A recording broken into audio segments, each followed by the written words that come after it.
Okay, Metallica, the Black Album. It's got 12 songs. It's an hour and 2 minutes long.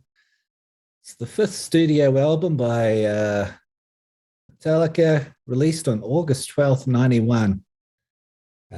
Commonly referred to as the Black Album because of the packaging, but it's really self-titled.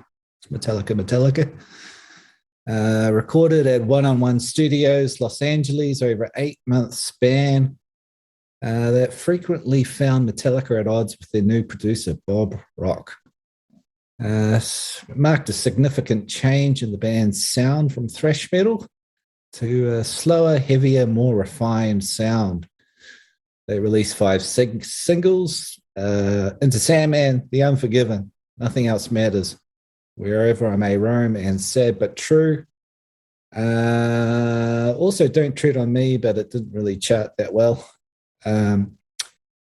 Got widespread critical acclaim, the band's best-selling album. It was certified 16 times platinum, selling 16 million records in the United States. So that was a big seller worldwide. I think it's like 30 or 40 million now.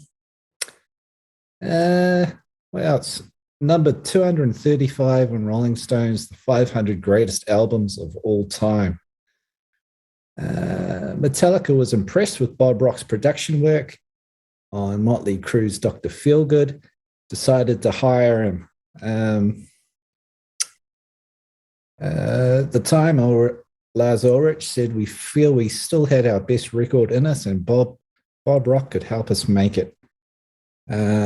Rock said he was expecting the production to be easier, but had trouble working with the band, leading to frequent enraged arguments with the band members over aspects of the album. Rock wanted Hetfield to write better lyrics and found his experience recording with Metallica disappointing. So at the end of it, Rock swore that he would never work with the band again, but then he did. So, all right, this is one of your big albums, isn't it, Dan? This is the first like proper metal record I listened to and bought. I was very excited to hear it. So, what was your first exposure to it? I remember I bought this through one of those mail order. You get a catalog and you order the tape, Yes. And they send you a tape, and you get like buy 3 tapes, you get 2 free, kind of a thing. Yeah. And I bought it, and I couldn't wait for it to turn up. And like I say, I was just getting into music. I'd listened to, I was into Vanilla Ice and stuff before this. Hey, that's music. CNC Music Factory, Snap. Fuck off. And this was going to be, I was like, I'm going to try this heavy metal thing. So I got it and turned up in the mail. And I put on my headphones and I put it on, and I was expecting a huge blast. Instead, I got the ding, the ding, the ding, the ding, the ding, the ding on like the opening clean guitars. And then, that's the wrong song. That's the wrong song. That's the wrong album.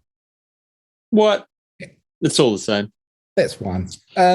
So anyway, and then the song builds and the big guitars and it rips off, and then it's this big catchy riff like da da da da da da da da da da da da da.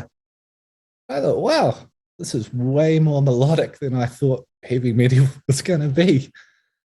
And great vocals. Those guitars were huge and so smooth sounding. I think it's like whiskey, like a nice, like one of those really potent whiskeys, but it's smooth and it just goes down, And it was incredible. And the guitar solo with the wah-wah, the wah-wah, it was incredible.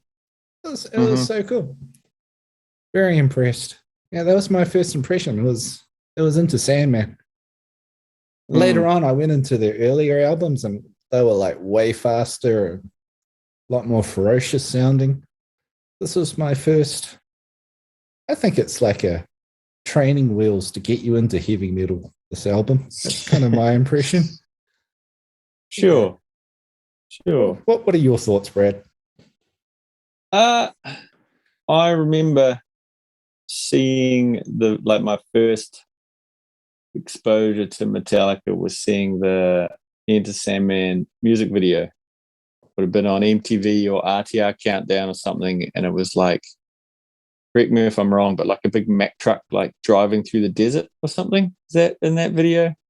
Yeah, the sleeping in bed in the middle of the road. Yeah. And I remember as a kid, it just seemed like a horror film. You know, I would have been 11 or something, and I was like, "Nah, it's too scary for me. I'm out. I'm listening. You know, I'm still listening to Roxette." Yeah, at the time, and like Metallica. Yeah, I mean, you know, they've never really been a big band for me. For me, the Black Album, I understand, and listening to it for this, I was like, okay, I get where this sits. This is pretty definitive and heavy rock, and it speaks to, I don't know, the male aesthetic. It's heavy. It's reasonably angry. You were saying it's melodic. I see there's melodic parts, but I wouldn't call it particularly melodic. Well, I'm talking so in like the context if you've got a band like Sepultura, you know. Oh, sure. This is like I say, like the trash. So this this isn't thrash. This is kind of you'd call it soft metal. You know, like it's heavy, but it's not heavy. You know what I mean? In a way, it's more like Black Sabbath. If you've heard their first albums, sure. Where it was, you know, it's not like it is today when it's Korn and things like that, where it's just absolute screaming and yeah.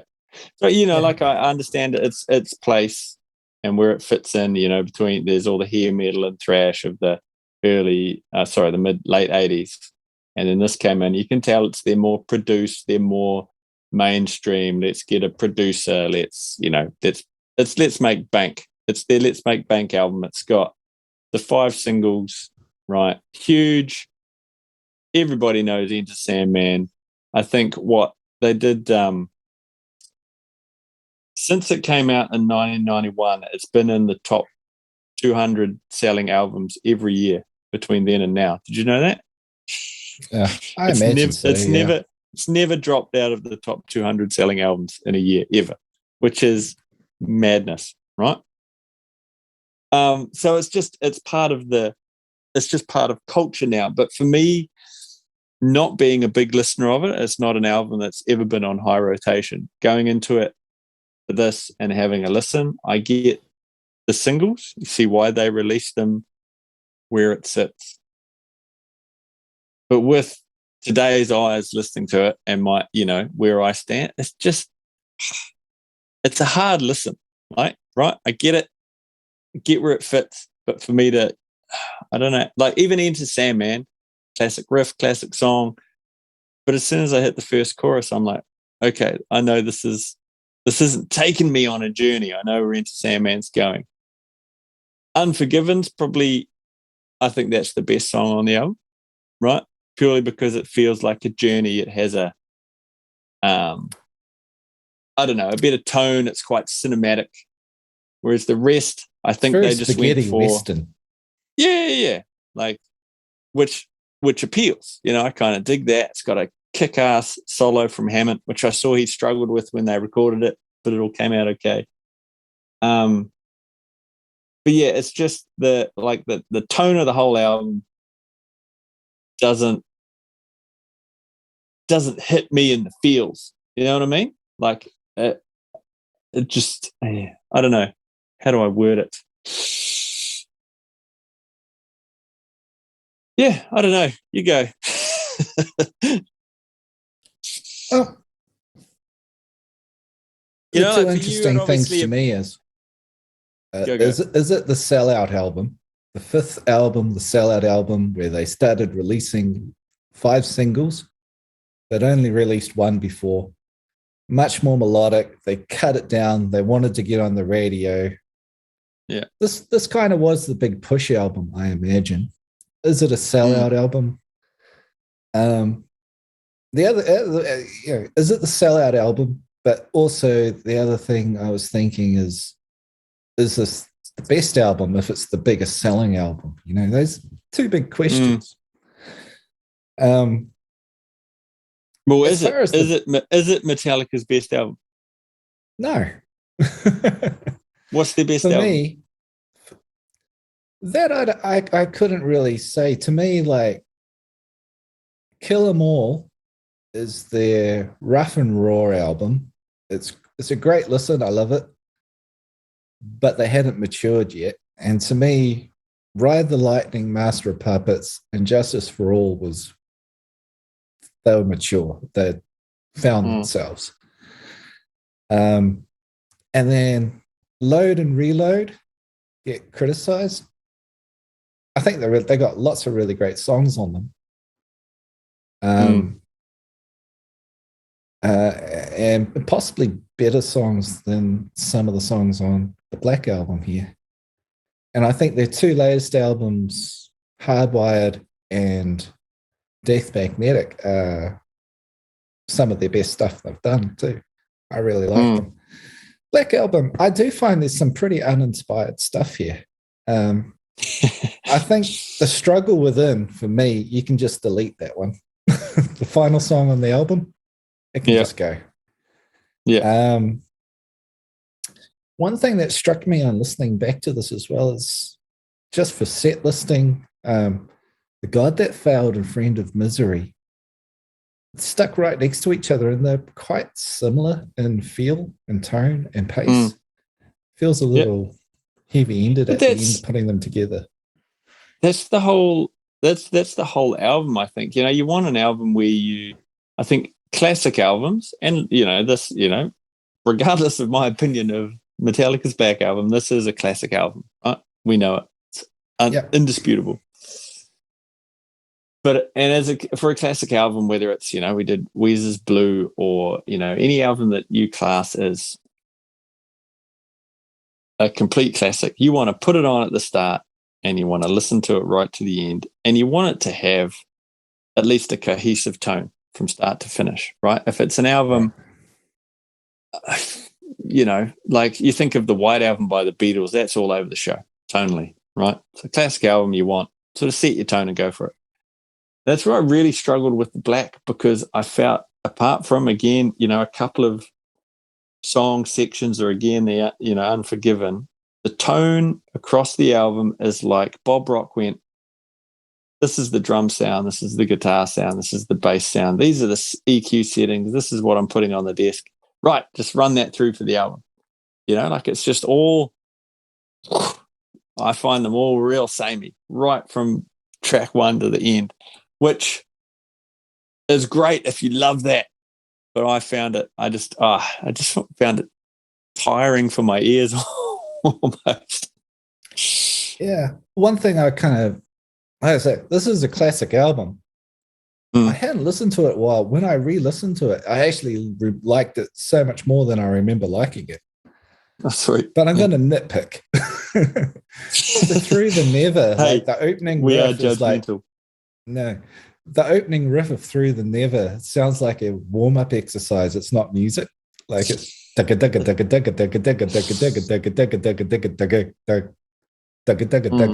like, in a way, just thinking, what are they doing? It's like it's not a riff. It's just like getting your fingers warm.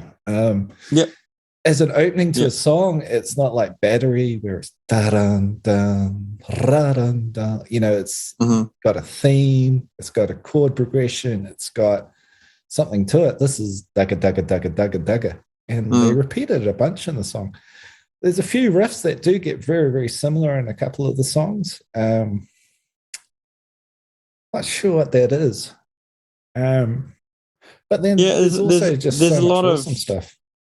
Yeah, but you could almost, when I listen to it, you could go, it's riff-based rock, right? Here's the Enter Sandman riff, here's this, Sad But True or whatever. You could almost chuck it into Pro Tools and take the riffs from different songs and put them together and make another song. Like it's just, they're playing cut and paste.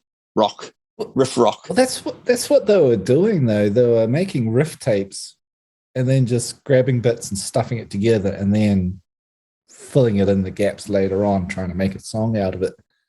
Maybe coming up with another bit if they need it. And that's always kind of what they've done.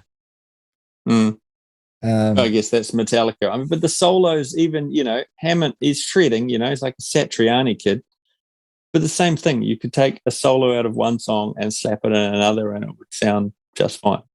Like it all seems pretty interchangeable. And you talking about Bob Rock and his production. Who did he done? He'd done Motley Crue and a few other people. I think Bon he did Jovi. like Bush and stuff afterwards. Classic album wise, I think this one rates, and I'm not going to make friends with this one with you, but I think Metallica's Black and Nirvana Nevermind are two of the most poorly produced or mixed albums, classic albums out there, right? You think of... You just blew my mind with that one. Yeah. No, if you go and listen to it, like, again, coming from just my standpoint, if you listen to the drum sound on Nevermind, it's amazingly played. Fuck me, Dave Grohl, like, it's played brilliantly. But if you listen to the actual tone and sound of the drums, it's a bit shit, right? But because it's in this wicked track, it doesn't matter, right? Same thing listening to the Black Album. You listen to the sound of the drums, pretty shit. It's like they put a microphone right where the beater hits the skin, and it's real, like, I know they wanted it to be punchy, but it just sounds like someone's got a fucking, they're whacking a cardboard box. I was going to say that the drums were cavernous and huge. No. People praise the drums. I would just be watching people all over. I'm engineers not fucking going, this album I'm not sounds people. Incredible. That if you really listen to it with an outside mind, you want a great drum sound. Fucking Nirvana's In Utero, right? That's killer. Fucking powerful, sounds roomy, but you're Bonham, right? Take a Led Zeppelin album. That's huge and cavernous, but also solid, right? Whereas this one, it sounds like same thing. You grab your drumstick, you get a large, like... Well, the snare is sampled. Is it? Yeah. That's why there's no deviation in sound throughout the album. I didn't know that. That sucks. Yeah. But like the sound of the... You're talking about a live drum sound. What? No, it's exactly, which is a good drum sound, right? Whereas Nevermind, this overproduced drums doesn't work. Sounds like you're hitting a box and putting on masses of reverb. Oh, that's great, mate. I feel happier for production-wise. You can hear the bass. Jason Newsted got some due. Bass sounds amazing. Is it the album before there's no bass at all? Justice for All. Pretty much. But honestly, who cares? It's a heavy metal album. Like, that's right. And that's the thing, how many albums do you really hear the bass anyway? Yeah. On a big, thick guitar, if you go into Sepultura, if you go into Stormtroopers of Death and stuff like that, who really hears the bass? You don't come for the bass and your big metal.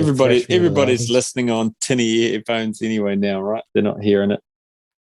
Yeah, I mean, they just kicked Dave Ellefson out of Megadeth. I think there was about half a second of, oh, okay. On to the next one. I remember guys when I was in high school, and again, I'm a few years behind you. I remember one of the talent shows. I must have been in sixth form or something. And the local boys played Sad But True. And that was the first time I'd ever heard it, right? Killer riff.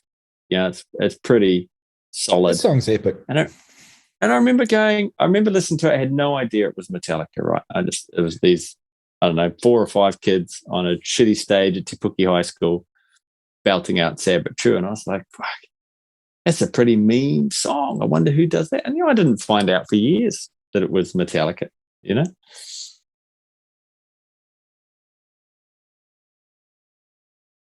that story going somewhere or just No, that's it. That's my story.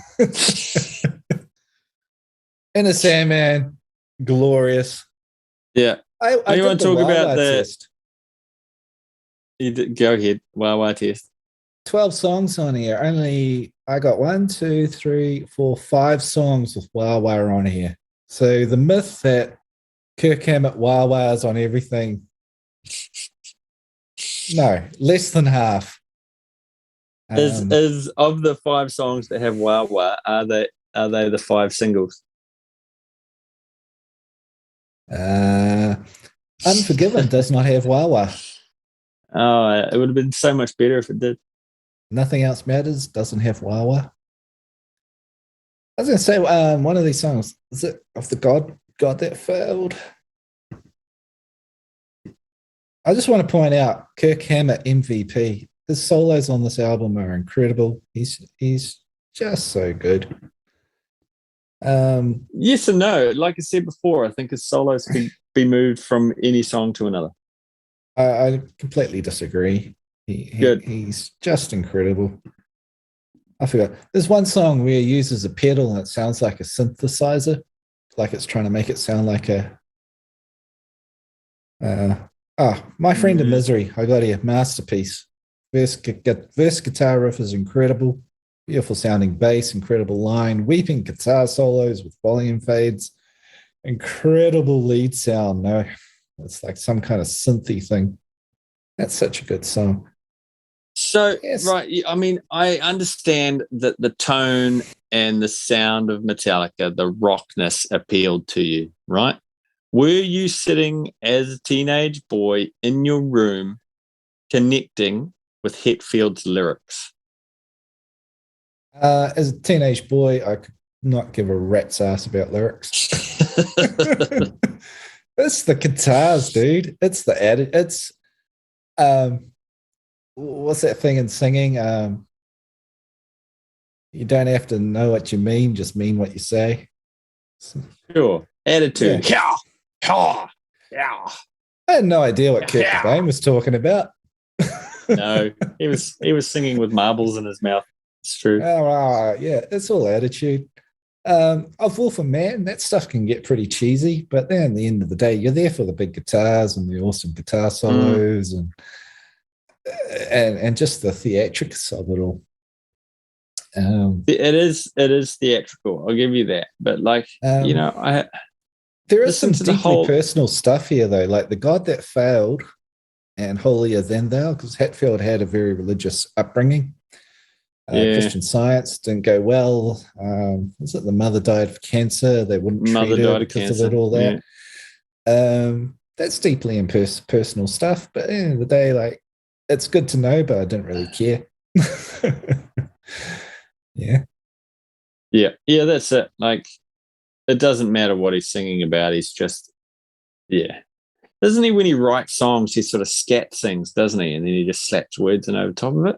He's just figuring out the syllables and the words fit in place, and it doesn't really matter as long as the syllables are right. You know, the musicians, they're really, Metallica are instrumentals, and the vocals are kind of incidental. I want to get into the sellout thing. Go for it. They did.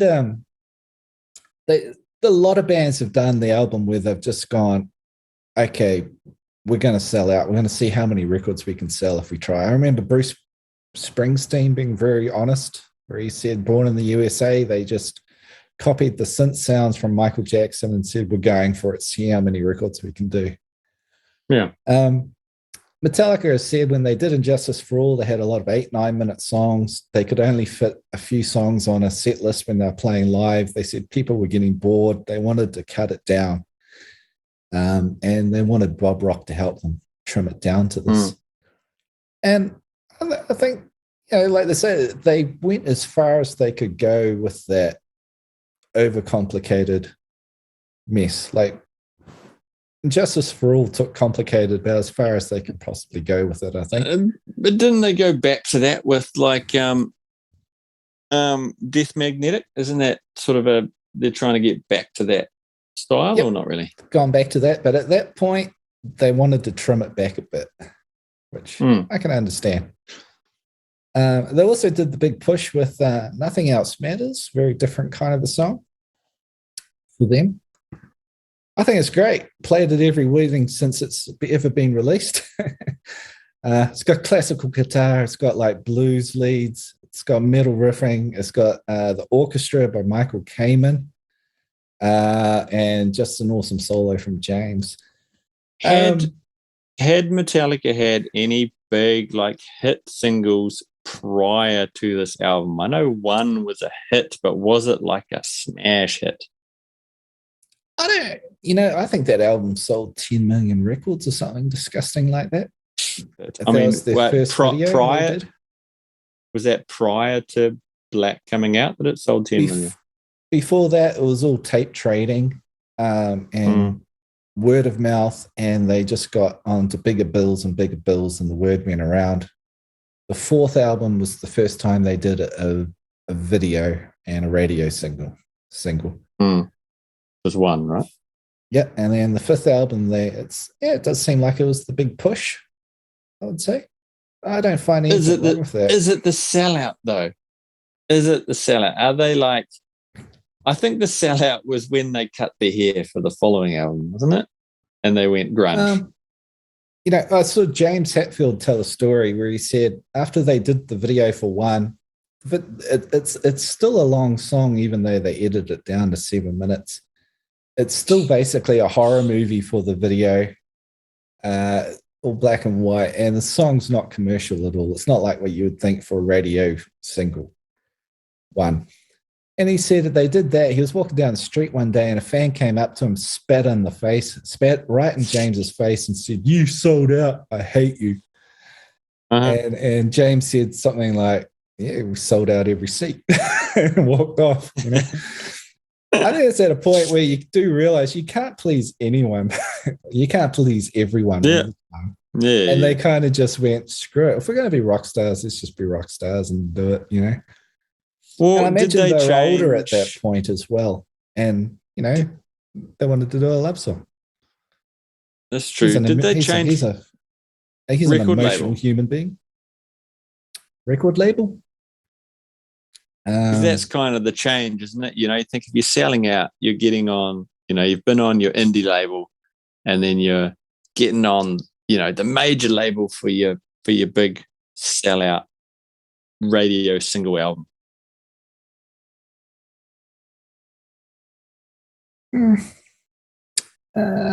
So Elektra, it's been pretty constant, I think.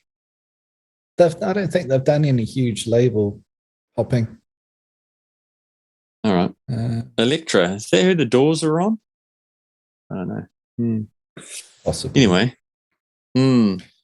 All right. But yeah, I mean, to answer your question, I'd say, yeah, this is totally a sellout album. From what I've heard of the previous albums and the style, this is a definite dumbing down for the masses of their metal sound. And I think everything is, almost half-paced, that junk, it's just that sort of beat that would, apart from the solos, mind you, that would fit in a stadium setting. Like you think of the big stadium crunching songs that are going to relate to the audience and be heard clearly in the back. It's not going to be thrash metal. It's going to be the AC/DC style simplification of the drums, especially on this album, by far, right? He's just doing a pretty simple stomp whack for most of the album, with the occasional flourish that's going to hit well in the stadium setting and make the money. You know why it makes the money? Because people love it.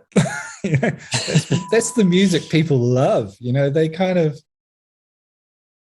they made themselves more accessible, but people love that, and I imagine they love it too. They probably it probably felt to be a complete relief, probably total relief to them. You know that we can take it easier. The songs aren't so complicated. They aren't so fast.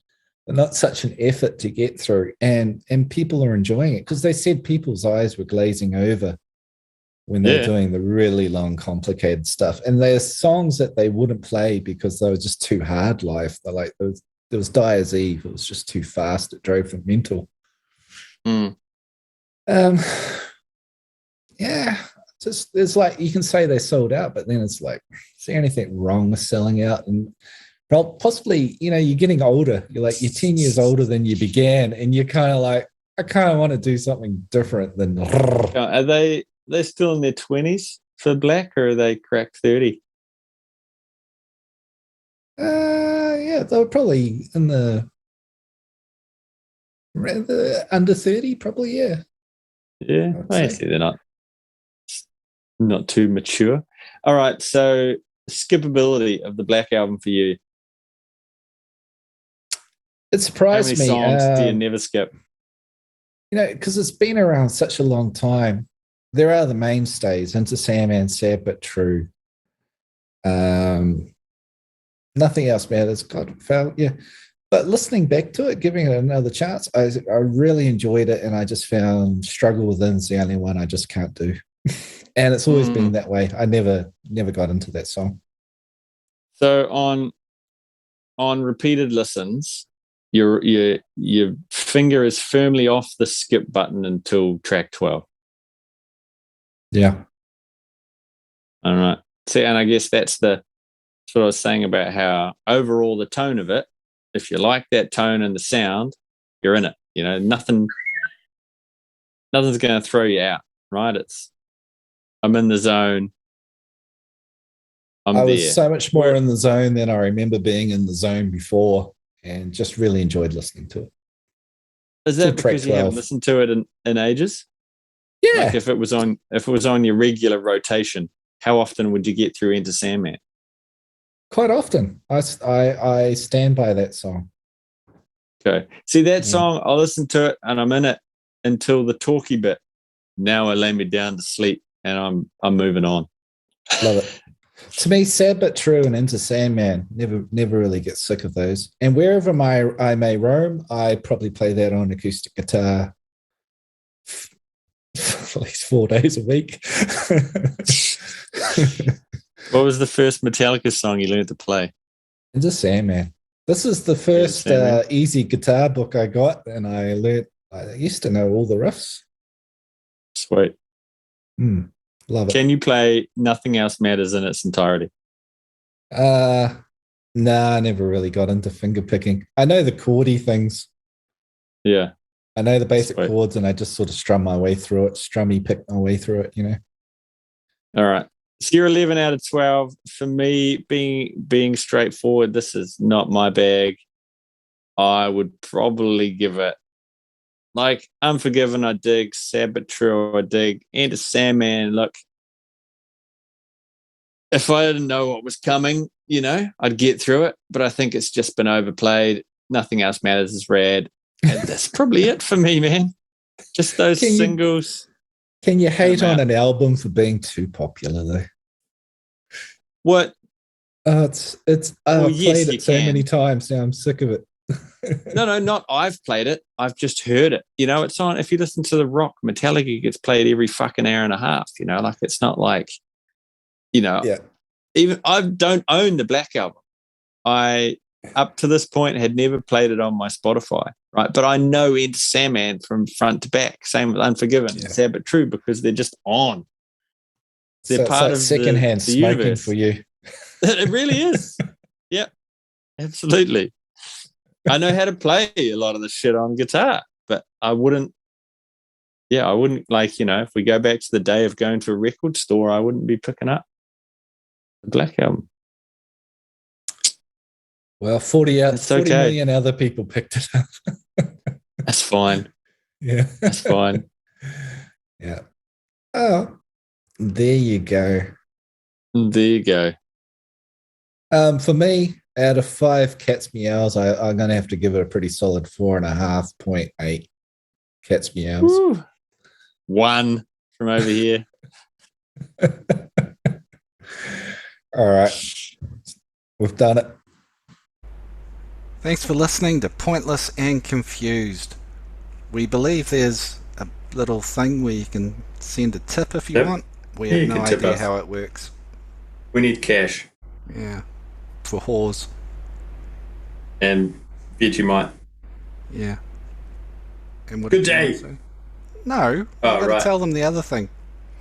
Oh, what was the other thing? Subscription. Look, you could subscribe if you want to hear the sound of our sweet, sweet voices in your ear. Whenever a new episode drops, you'll be the first to know. Yeah, we're not sure how you do that either, but you'll figure it out. We're new to this. Come on, you guys.